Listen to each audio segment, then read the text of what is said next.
Muy grato saludarles, estimados amigos. En los últimos años, y podríamos incluir últimas décadas, se habla mucho de los derechos de los ciudadanos.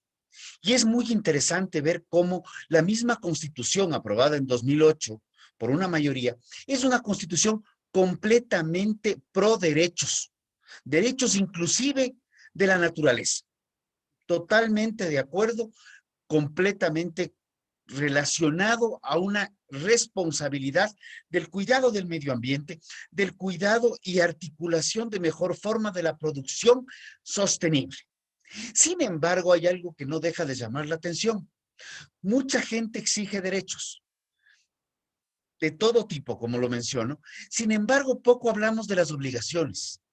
Para que exista un equilibrio en la sociedad, todo derecho debe estar correlacionado a una obligación. Habrá clases más vulnerables en donde haya que protegerlas definitivamente. Sin embargo, estas de aquí, a medida que van subsanando sus problemas, porque no es cuestión de que se queden en condiciones precarias toda la vida, tienen que ir asumiendo derechos como ciudadanos de igual manera. Ahí viene el tema de los derechos de la naturaleza, porque es un ente que tiene derechos, pero que no necesariamente puede exigirlos o no los leemos como esperaríamos desde un ámbito ciudadano. Obviamente, cuando vemos los efectos del cambio climático, estamos viendo claramente que la naturaleza también está exigiendo derechos y cambio climático no necesariamente es calentamiento global. Pero regresando al tema de los derechos ciudadanos, yo creo que hay que ir también comenzando a trabajar en el tema de obligaciones. El derecho del ciudadano a poder transitar libremente, el derecho del ciudadano a poder tener una alimentación adecuada, nutritiva y oportuna.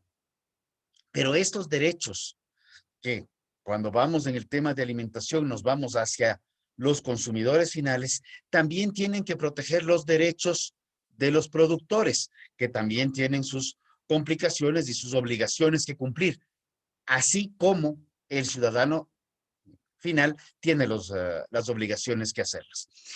Y hago referencia un poco a esto, ya que en los últimos meses, en las protestas tanto de Colombia como las que hemos visto en Chile los últimos años, vemos jóvenes que reclaman derechos, derechos de salud, derechos de educación.